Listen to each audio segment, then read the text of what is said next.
अस्सलाम वालेकुम दोस्तों, मेरा नाम है अली उमर सर, हमेशा की तरह मौजूद है दाऊद और आप देख रहे हैं जिस वक्त क्रिकेट लवर अली शो को कैसे देखना बनता है। दूसरे बॉक्स बात करने जा रहे हैं। बात करेंगे जी आज आपके साथ टॉप क्रिकेट न्यूज का सेगमेंट आपसे शेयर करेंगे। नंबर 1 बॉक्स बात करने जा रहे हैं। एशेज में क्या शानदार किस्म का इंग्लैंड ने आज मैच जीता है।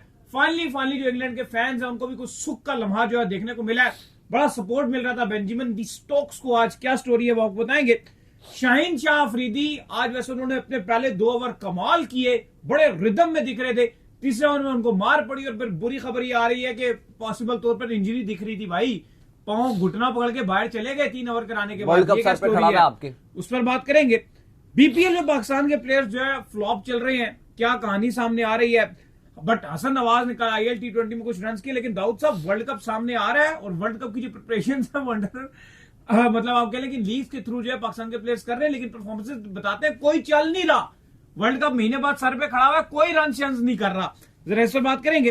PSL की जो टेक्निकल जो कमेटी है उन्होंने जो बिड्स हैं वो आप कह लें कि अप्रूव कर दी हैं। तकरीबन को 12 लोगों ने जो है वो इसके लिए अप्लाई किया था, जिनमें से 10 को सिलेक्ट किया गया, 2 को रिजेक्ट कर दिया गया जो टेक्निकल कमेटी उनकी तरफ से।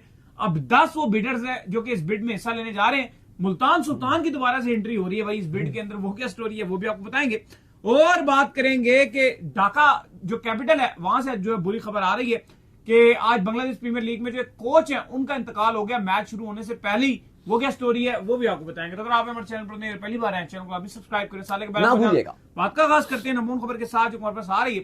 तो एशेज में आज जो है वो जबरदस्त किस्म का पहले इंग्लैंड ने जो बॉलिंग में कम बैक किया, अर्ली जो वो ऑस्ट्रेलिया को पकड़ लिया और फिर टारगेट मिला 175 रन का, जो कि इस पूरी मैच की दोनों इनिंग्स का सबसे बड़ा रन था। और लगा कि शायद ये इंग्लैंड चेज नहीं कर पाएगा, जिस तरीके से इंग्लैंड का पिछले इनिंग्स में भी इंग्लैंड आउट हो गया, बहुत हरी इंग्लैंड रहता है। लेकिन स्टार्ट जिस तरीके का इंग्लैंड को मिला जबरदस्त किस्म का स्टार्ट जो वो इंग्लैंड को मिला, उससे जो है वो चेज बड़ा ही आसान हो गया और बड़ा कंफर्टेबल जो है बाद में चेज हुआ। डेकेट ने जिस तरीके का वहां पर परफॉर्म किया, बड़ा पिछली दफा भी इनके ऊपर जो है बड़ा आया था कि यार ये क्या कर रहे हैं, इन्होंने जो है इनके ऊपर बड़े मसले थे, लेकिन बेन स्टोक्स ने इनको बैक किया इस टेस्ट मैच के लिए। कोई जो भी तनकीद होती रहती है वो हो रही है, बिल्कुल वो शराब वाले चक्कर में आए थे कि इन्होंने पता नहीं एक्स्ट्रा पी ली है, ये झूम रहे हैं ये वो, लेकिन बेंजामिन डी स्टोक्स ने उनको बैक किया और वो आज इनको मिला उसका फायदा। आज दाऊद साहब इंग्लैंड जो है फाइनली 2011 के बाद आज इंग्लैंड ने ऑस्ट्रेलिया को पहली बार हराया और पूरी इंग्लैंड की जो फैंस बेस थी आज, क्योंकि आज फिर जो है वो तकरीबन 94,000 लोग जो है वो मौजूद थे वहां पर स्टेडियम में। तो इंग्लैंड की जो फैन बेस थी उन्होंने बड़ा सपोर्ट किया बेन स्टोक्स। देखिए बहुत मजेदार टेस्ट मैच था, सिर्फ 2 दिन में खत्म हो गया। ये हिस्ट्री में अगर आप देखो तो पिछले जो टेस्ट मैच था, जो आपको पता है फर्स्ट टेस्ट मैच था, वो भी 2 दिन में खत्म हुआ था, लेकिन यहां पर नतीजा कुछ और था। यहां पे इंग्लैंड ने ट्रैश कर दिया ऑस्ट्रेलिया को 2 दिन में। बेन स्टोक्स ने मैच के बाद भी बोला कि जब आप कंट्री को रिप्रेजेंट कर रहे होते हो तो कोई भी डेड रबर टेस्ट मैच नहीं होता। और हमने देखा कि जीत के बाद जो क्राउड था इंग्लैंड का, उसने बैनर्स उठाए हुए थे और बेन स्टोक्स को सपोर्ट करने के लिए खड़े हुए थे। और वो इसलिए भी सपोर्ट कर रहे थे क्योंकि इंग्लैंड ऑस्ट्रेलिया में जरूर हारा, लेकिन ऐसा नहीं है कि इंग्लैंड हर सीरीज जीत रहा होता है और कोई पहली बार ऑस्ट्रेलिया के अंदर हारा है। अगर आप तारीख उठाओ तो 2011 के बाद एक भी टेस्ट मैच, जी हां सुन लीजिए, एक भी टेस्ट मैच इंग्लैंड नहीं जीता ऑस्ट्रेलिया से इन ऑस्ट्रेलिया।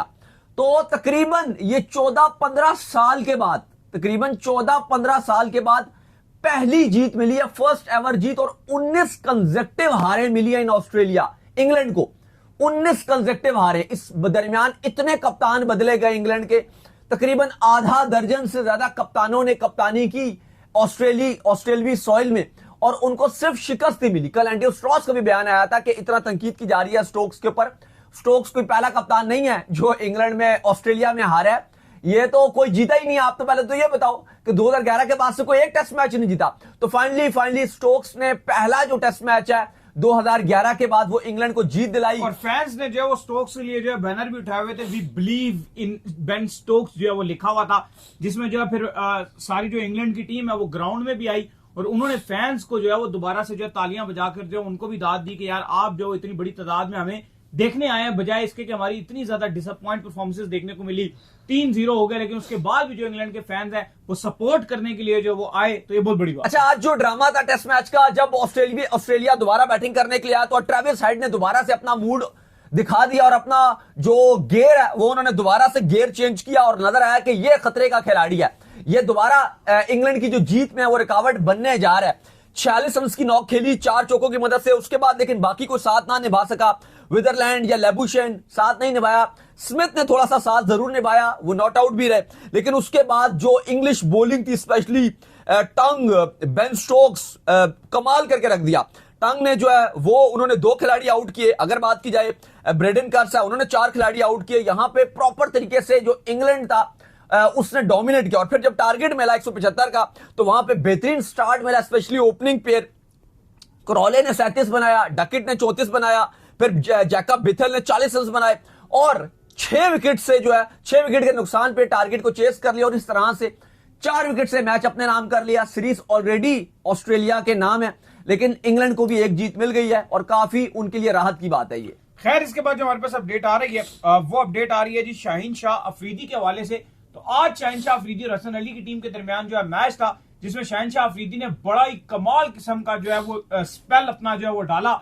शुरू में जो ओवर करने के लिए ऐसा लग रहा था कि यार आज शाहीन शाह अफरीदी जो है वो फुल रिदम में जो वो दिख रहे हैं। हालांकि वहां पर जो वो ओपनर बड़े तगड़े खड़े हुए थे, ऑस्ट्रेलिया की जो मेन T20 के ओपनर है शॉर्ट, वो वहां पर जो ओपनिंग कर रहे थे। लेन जो है वो साथ इनके जो है वो खड़े हुए थे, वो ओपनिंग कर रहे थे। तो ऐसा लग रहा था कि यार बड़े तगड़े दोनों बैट्समैन, लेकिन दोनों को पहले 2 ओवर में बहुत कमाल किस्म की उन्होंने बॉलिंग की, लेकिन तीसरे ओवर में उनको ठीक ठाक कुट पड़ गई। पर मसला वहां पर बना खबर ये नहीं है, जहां पर चौथा ओवर जो वो करने के लिए उन्होंने आना था, उससे पहले वो घुटना पकड़कर जो वो ग्राउंड से बाहर चले गए, जिसकी वजह से पाकिस्तानी फैंस में तशवीश की जो लहर है वो दौड़ दी कि भाई वर्ल्ड कप जो है सर के ऊपर खड़ा हुआ और शाहीन शाह अफरीदी बाहर चले गए, क्या ये इंजर्ड हो गए हैं? देखिए, खबर ये नहीं है कि शाहीन शाह अफरीदी और हसन अली की टीम के दरमियान मैच था। शाहीन शाह अफरीदी की टीम एंड में टारगेट को जो बचाने में कामयाब रही। ओवरऑल उनकी टीम की बॉलिंग ठीक रही और उनकी टीम जीत भी गई। और हसन अली की टीम, जो हसन अली थे, उनकी परफॉर्मेंस बस गुजारा ही थी। 4 ओवर में 34 रन देके 2 खिलाड़ी आउट किए। लेकिन तशवीश तब पाई गई जब फील्डिंग करते हुए अपना दाएं घुटना, जी हां, दाएं घुटना पकड़ के शाहीन शाह अफरीदी बाहर चले गए। और जो उनकी टीम मैनेजमेंट है ब्रिस्बेन हीट, उनकी तरफ से जब यह बताया गया कि 24 से 48 घंटे तक शाहीन शाह अफरीदी को मॉनिटर किया जाएगा, उसके बाद हम डिटेल्स बताते हैं कि उनकी इंजरी की नोयत कितनी खतरनाक है। यह मत भूलिएगा कि जो पेसर है, जो फास्ट बॉलर है, उसके लिए घुटना और कमर ही तो सब कुछ होता है। और शाहीन शाह अफरीदी की जो मेमोरीज है ऑस्ट्रेलिया को लेकर वो बिल्कुल भी अच्छी नहीं है।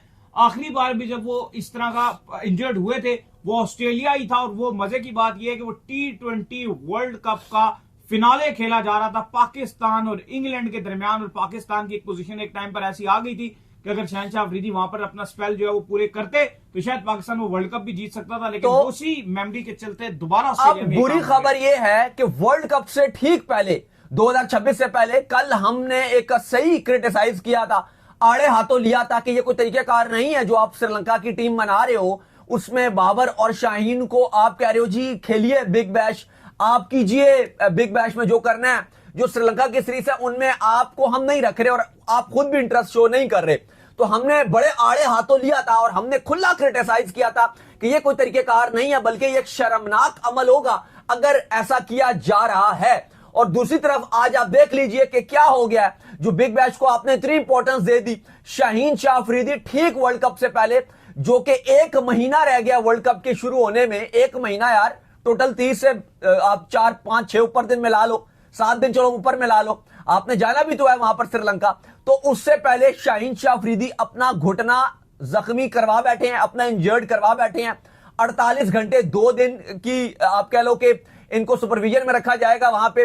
और अगर ये चीजें खराब रहती हैं तो ये एक ना सिर्फ बिग बैश से ये बाहर हो सकते हैं, बल्कि 1.5 से 2 महीने के लिए अगर ये बाहर होते हैं तो फिर आपका वर्ल्ड कप भी खतरे में पड़ जाएगा। शाहीन शाह अफरीदी सिर्फ ऐसा बॉलर इंपॉर्टेंट नहीं है, वो आपको T20 में एक 3D ऑप्शन देते हैं। वो आप उनको बैटिंग में कभी भी एक ऊपर भेज के एक अच्छा कैमियो खिलवा देते हो कि जा जी भाई बैटिंग भी करके दे दो। वो एक बड़ा यूटिलिटी प्लेयर है कि बैटिंग भी कर देगा, बॉलिंग भी कर देगा, प्लस पेस भी है, नए बॉल से आपको विकेट लेने में भी मदद दे सकता है। T20 में, ओडीआई में फिर भी मैं समझता हूं शायद शाहीन उतना इंपैक्ट नहीं डाल पाते, लेकिन T20 में तो वो आपका एक बड़ा इंपैक्टफुल प्लेयर है। लेकिन वर्ल्ड कप से पहले शाहीन शाह अफरीदी अगर पाकिस्तान के हाथ से निकल जाते हैं और अगर उनकी इंजरी संगीन नोयत की होती है, अब मैं मसला एक और बताऊं, पहले तो हम दुआ कर रहे हैं कि अल्लाह करे शाहीन शाह अफरीदी रिकवर कर जाएं और वो ठीक हो जाएं।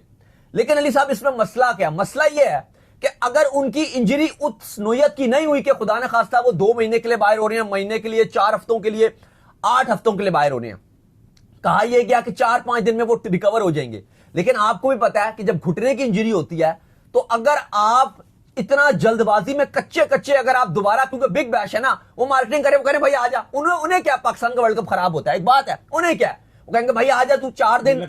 थोड़ा सा भी मसला है ना, फौरन शहनशाह अफरीदी छोड़ें, इधर आए, थोड़ा बहुत रिहैब करें, रेस्ट करें, क्या पता ठीक हो जाए। बिल्कुल। तो अगर हल्का फुल्का उनकी इंजरी हुई भी हुई और 4-5 दिन बाद उनको दोबारा खिला दिया गया और फिर अगर उनको इंजरी होगी तो ये संगीन नौयत की होगी। इससे पहले भी जब शहनशाह अफरीदी को इंजरी हुई थी ना, तो तब भी हमने यहां बैठ के बड़ी चीखें मारी थी कि फजूल में उसको जिम्बाब्वे के खिलाफ टेस्ट मैचेस और वो खेले थे, फजूल में जोर ना लगवाओ। इन्होंने फजूल जोर लगवा के उसको इंजरी करा दी। और अब भी हम यहां बैठ के चीखें मार रहे हैं कि पाकिस्तान का वर्ल्ड कप सर के ऊपर खड़ा हुआ है, खुदा का वास्ता है, थोड़ा सा माथे को हाथ मारो और इनको वापस बुला लो। अभी अगर उनके इंजरी कंसर्न शो हो रहे हैं, बेशक श्रीलंका वाली सीरीज भी ना खिलाओ, लेकिन ये वर्ल्ड कप के लिए बड़े जरूरी है, क्योंकि पाकिस्तान के पास और कोई मेन बॉलर भी नहीं है। दाऊद साहब यार हमने पहले भी बोला था कि यार शाहीन शाह अफरीदी को आप अभी मत लगाइए, आपने जिम्बाब्वे के अगेंस्ट पूरी सीरीजें खिलवाई, नुकसान क्या हुआ उसका कि शाहीन शाह अफरीदी आपके हाथ से गए, उसके बाद उनकी फॉर्म ही नहीं थी।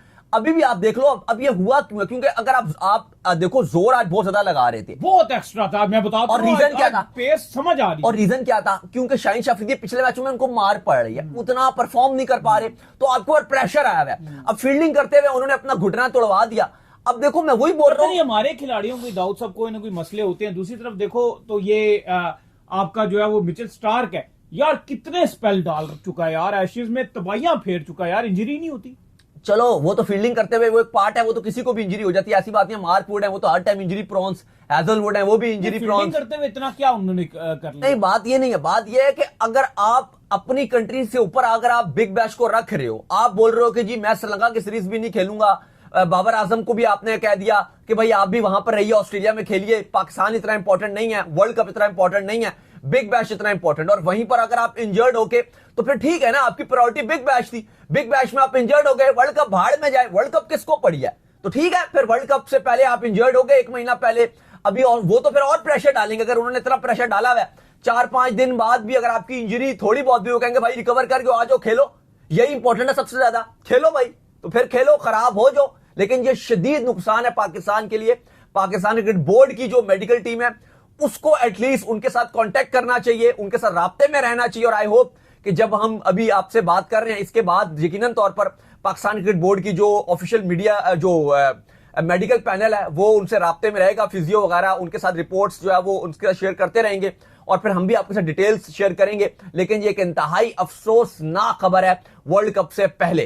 खैर इसके बाद जो अपडेट आ रही है वो ये आ रही है कि बीपीएल के अंदर जो पाकिस्तान के जो मेन प्लेयर्स हैं उनका शो जो है फ्लॉप ही दिख रहा है, ना साहिबजादा फरहान कुछ कर रहे हैं। बाय द वे आपका वर्ल्ड कप जो है वो सर के ऊपर खड़ा हुआ है, और वर्ल्ड कप के पहले जो आपकी तैयारी हो रही है ना, जो मेन प्लेयर हैं आपके, वो सारे फ्लॉप चल रहे हैं। अगर आप फखर जमान की बात कर लें, उनसे IL T20 में कुछ भी नहीं हो रहा। अगर आप बाबर आजम की बात कर लें, उनसे बिग बैश लीग में कुछ भी नहीं हो रहा। 150 बनाई उन्होंने 4 इनिंग्स के लिए, सॉरी। फिर अगर आप साहिबजादा फरहान की बात कर लें, वो बुरे तरीके से फ्लॉप है, 0-1 रन के ऊपर वो आउट हो रहे हैं, वहां पे आज 0 पे गए हैं, 0 के ऊपर वो आउट हो चुके हैं आपके ये बांग्लादेश प्रीमियर लीग में। फिर अगर आप उस्मान खान की बात कर लें, उन्होंने भी कुछ खास नहीं किया। ये वो प्लेयर्स की मैं बात कर रहा हूं जिन्होंने मस्ट 4 वो स्पॉट्स है, जिन्होंने मस्ट प्लेइंग 11 के अंदर खेलना ही खेलना है। दाऊद साहब इनकी बड़ी आप कह लेंगे तैयारी चल रही है वर्ल्ड कप के लिए कि कुछ कर ही नहीं रहे। नवाज भी आज एक्शन में थे, अलबत्ता उनकी टीम हार गई, बैटिंग में तो उन्होंने कुछ नहीं किया, 26 पे 26 बनाया, अलबत्ता बॉलिंग उन्होंने बहुत अच्छी की, 4 ओवर में 21 रन देके 3 खिलाड़ी आउट के, स्टिल उनकी टीम हार गई। मां सदाकत अलबत्ता कल परफॉर्म करके आए, हाँ, कल बैटिंग में उन्होंने, लेकिन उनकी टीम में बाकी किसी ने कुछ नहीं किया, अकेले उन्होंने बेहतरीन परफॉर्मेंस दिखाई। कुछ ना कुछ हैदर ने बस ठीक किया था, खास नहीं कहता, लेकिन बस वो गुजारा ही कहता, लेकिन मार सदाकत ने फिर भी अच्छा काफी किया। लेकिन बात यह कि उनकी टीम में बाकी कुछ भी किसी ने किया ही नहीं। और एक और मजे की बात यह है कि इस बीपीएल में मैं देख रहा हूं कि हर टीम में तकरीबन 3-3 पाकिस्तानी खेल रहे हैं, यानी कि ओवरसीज के नाम पे ऑल टू वन पाकिस्तानी आपको नजर आ रहे हैं सारे। लेकिन बात यह है कि किसी भी प्लेयर की परफॉर्मेंस अच्छी नजर नहीं आ रही बीपीएल में। तो चलो साइम अयूब ने एक हल्का सा ग्लिम्स दिखाया था, वो 28 रन बनाए थे 14-15 गेंदों पे, लेकिन उसके अलावा आप देखो एहसान उल्लाह थे, उनको मार पड़ गई, उस्मान खान कुछ नहीं कर रहे, फरहान लगातार बैट कर रहे हैं, आज 0 पर गए, कल परसों जो उनकी परफॉर्मेंस थी वो भी रन बॉल 19 रन बनाए, 20 गेंदों पे 19 गेंदों में 20 रन, क्या वो रन बॉल ही चल रहे हैं, वो आपके ओपनर हैं।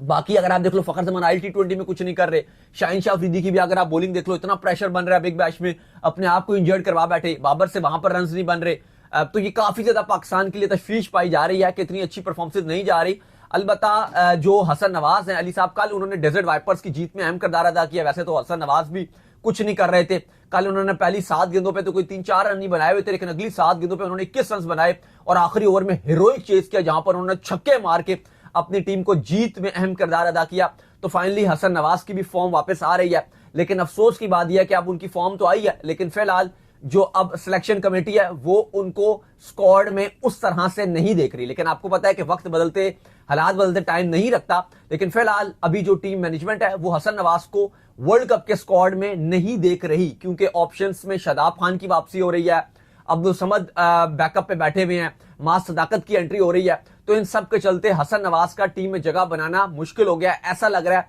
कि देर से उन्होंने अपनी फॉर्म दिखाई है, शायद अगर वो थोड़ा पहले ILT20 में परफॉर्म कर देते तो उनके लिए भी चीजें बेहतर हो जाती। लेकिन पाकिस्तान की जो तैयारियां हैं अली साहब वर्ल्ड कप के लिए, उसके ऊपर एक सवालिया निशान नहीं, बड़े बड़े 2 से 3 सवालिया निशान है, क्योंकि आपके सारे प्लेयर्स फ्लॉप जा रहे हैं। बिलखसूस मैं समझता हूं कि जो आपकी बैटिंग है वो सीरियस कंसर्न है, क्योंकि बैटिंग तो हमें पहली ट्रस्ट नहीं है, आप वैसे 120-130 ही करते हो बहुत मुश्किल, और अभी जो आपके बैट्समैन है वो सारे के सारे आउट ऑफ फॉर्म चल रहे हैं। इवन लीग्स में अगर आप बॉलिंग क्वालिटी की बात करो तो कोई ऐसी नहीं है कि बहुत हाई क्वालिटी हो, आप बोलोगे बहुत बड़े बड़े बॉलर हैं, बड़े ऑर्डिनरी से बॉलर मुझे नजर आ रहे हैं ILT20 में भी और आपके BPL में भी, बड़ी दरमियानी सी बॉलिंग लाइनअप है, कोई बेहतर बॉलर्स नहीं है। लेकिन उसके बावजूद अगर बैटर से रन नहीं बन रहा तो ठीक है, मैं मानता हूं कि पिचेस स्लो हैं, कहीं कहीं पिचेस बहुत स्लो भी मिल रही हैं, लेकिन आपको यही श्रीलंका में भी पिचेस मिलेंगी। लेकिन अभी आप देख लो BPL में भी कोई बहुत बड़े बड़े फॉरेन प्लेयर नहीं है, या जो वर्ल्ड कप खेल रहे होंगे बड़े नाम वो नहीं है इन टीम्स के अंदर। तो फिर आप देख लो कि अगर पाकिस्तान टीम वहां पर वर्ल्ड कप में अगर आपको इंग्लैंड, न्यूजीलैंड या इस तरह की बड़ी टीम, इंडिया, ऑस्ट्रेलिया से अगर आपको खेलने का मौका मिल गया वहां पर, तो फिर आप वहां पर क्या करोगे, क्योंकि आपके बैटर्स बिल्कुल भी परफॉर्म नहीं कर पा रहे।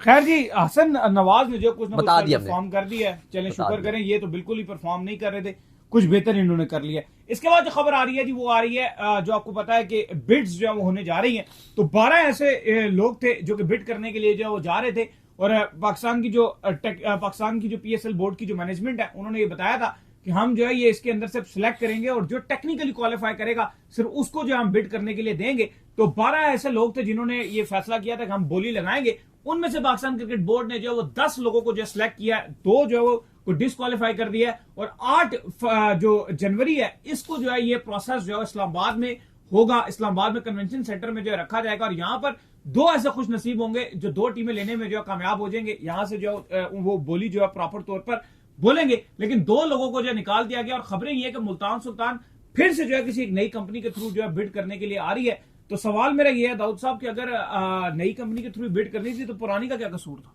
नहीं, उनकी गलती थोड़ी थी, वो तो PCB ने उन्होंने तो सबमिट भी करवाया था। तो फिर वो नहीं तो उनको वही देंगे क्या मैनेजमेंट से? फिर उनका कैसे मसला? हाँ, वो सवाल है अली साहब। जो बड़ी अपडेट है वो ये है कि PSL का जो बड़ा मार्का सजेगा वो 8 जनवरी को इस्लामाबाद का कन्वेंशन सेंटर, जहां पे वैसे तो अगर आपने देखा होगा तो यूनिवर्सिटीज वाले डिग्रीज देते हैं, हमने भी अपनी डिग्री वहीं से हासिल की थी, जो आपको पता है सेरेमनी वगैरह होती है। लेकिन इस बार वहां कन्वेंशन, जो जिना कन्वेंशन सेंटर है, वहां पे डिग्रीज नहीं मिलेंगी, बल्कि वहां पर मिलेगी आपको टीम। जी हां, 12 बिडर में से आज 10 शॉर्टलिस्ट कर दिए गए हैं। ये 5 कॉन्टिनेंट्स से इनका ताल्लुक है। कुछ पाकिस्तान के भी हैं जो खरीदना चाहते हैं, businessman, America, Canada, Europe, UK, ये तमाम बड़े बड़े जो कॉन्टिनेंट्स हैं, 5 कॉन्टिनेंट्स पाकिस्तान क्रिकेट बोर्ड ने बताया कि यहां के जो बिजनेसमैन है 10 लोग यहां पर बैठेंगे, बड़े नाम होंगे 10, और उसके बाद ओपन बिड करवाई जाएगी जो कि टेलीकास्ट भी किया जाएगा। 10 लोग बोलियां लगाएंगे, और उसके बाद जो नंबर 1 पे फिनिश करेगा उसको कहा जाएगा भाई साहब आप इधर सामने स्टेज में आए, और अब आपके पास ये 6 नाम है।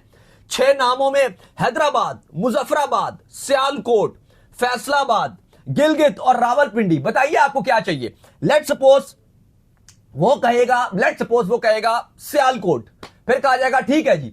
फिर जो सेकंड नंबर पे जिसने मोस्ट 10 में से जो सेकंड नंबर पे जिसने जैसे फॉर एग्जांपल एक ने 130 करोड़ की बोली लगा दी और दूसरे की जो थी वो 125 करोड़ या 120 करोड़ की थी, फिर उसको बुला लिया जाएगा, भाई अब आप आए। अब ये सियालकोट तो हट चुका है क्योंकि वो पहले नंबर वाला ले गया, अब आप बताओ आपको कौन सा चाहिए। फिर ये 5 नाम रह जाएंगे उसके पास और वो बताएगा कि हाँ भाई मुझे रावलपिंडी चाहिए, या वट एवर, वो कहेगा मैं फैसलाबाद लूंगा या मुजफ्फराबाद लूंगा, या वो कहेगा मैं हैदराबाद लूंगा, या वो कहेगा मैं गिलगित लूंगा। तो कहा जाएगा लो भाई ये हो गया अब आपका, और बाकी 10 मिलकर जो ये रेस लड़ेंगे और लगातार इसकी बोली और बाकी 8 को कहा जाएगा कि भाई आप जाइए अपने घर। जो लेकिन ज्यादा पैसे भरेगा वो लेकर जाएगा। हाँ, जो पहले नंबर पे भरेगा उसका पहला राइट होगा कि इन शहरों में से आप पहला चुन लो, फिर जो सेकंड वाला होगा, फिर जो बाकी बचेंगे उससे कहा जाएगा आप जो चुन लो। पैसे बढ़ता जाएगा ना, जिसके ऊपर जाते जाएंगे बिट, जो ज्यादा बढ़ देगा। बस 2 ही होंगे। अब सवाल यहां पर यह है अली साहब के मुल्तान सुल्तान भी इन 12 में जो बिडर्स थे जिन्होंने टेंडर भरा था, इसकी बड़ी सख्त पॉलिसीज भी थी। सख्त इस तरह से थी कि यार नथु गारा नहीं भर देगा क्योंकि आपको एक नॉन रिफंडेबल अमाउंट भी जमा करानी थी और तकरीबन 2.5 करोड़ के अमाउंट करीब जो पीकेआर में पैसे थे वो आपको सबमिट करवाने पड़ेंगे। $20,000 थे वो नॉन रिफंडेबल है और जो 2.5 करोड़ है वो आपको वापस मिल जाएगा। वो आपको वापस मिल जाएगा कि आप जब आप ये बिड खत्म हो जाएगी, जैसे अब 12 लोग थे ना, तो 12 लोगों ने जमा करवा दिया वो 2.5 करोड़, अब लेंगे तो 2 ही लेके जाएंगे ना, तो ये 2.5 करोड़ सबको वापस कर दिया जाएगा। उसकी वजह यह है कि हर बंदा इसमें शुगल में ना आ जाए, जो सीरियस बंदा वो ही करे। और $20,000 ऐसा है जो नॉन रिफंडेबल है, जो $20,000 है वो वापस नहीं मिलेगा। वो जो बोली लगाने के लिए आया, समझ लो वो 50 लाख रुपए पीकेआर में गया, वो जब्त हो गया, वो गया। वो इसलिए रखा गया ताकि जो इतना पैसा लगा रहा है उसके लिए अहमियत नहीं होगा, लेकिन जो चस्के लेने के लिए आ रहा होगा उसके लिए 50 लाख वैल्यूएबल होगा, उसको पता है। क्या पता अंदर खाने ये भी वापस बाद में कर दें, सिर्फ इसलिए ये शिक डाली हो कि हर कोई उठ कर ना आ जाए। चलो वो अब हमें नहीं पता अंदर खाने क्या डाला होगा, फिलहाल अनाउंस तो किया गया कि ये नॉन रिफंडेबल है। अब अली साहब खबर यह है कि मुल्तान सुल्तान भी बिड करने के लिए जा रहा है। ये मेरे माइंड में भी था कि क्या मुल्तान सुल्तान नई टीम लेने के लिए जाएगा, क्योंकि मुल्तान सुल्तान उनके पास पहले जो थी उसके साथ उनके मामलात नहीं चल पाए। उन्होंने कहा था पीसीबी को कि हम रिन्यू करना चाहते हैं, लेकिन पीसीबी ने उनका जो आप कह लो कि जो डॉक्यूमेंट्स थी वो क्लोज कर दी और उसके बाद उनको रिन्यू नहीं किया। लेकिन उनकी जो ऑफिशियल डेट है कॉन्ट्रैक्ट खत्म होने की 31 दिसंबर है और उसके बाद पीसीबी मुल्तान सुल्तान की बागडोर संभाल लेगा। तो अब क्या मुल्तान सुल्तान जो नया शहर है दोबारा से वो जाके एक नई टीम बनाने की तैयारी कर रहा है? यार वही मैनेजमेंट होगी, वही सलमान नसीर होंगे, वही सारा कुछ होगा, तो अब पिछले ही मसला हल करके टीम अपनी पकड़ो।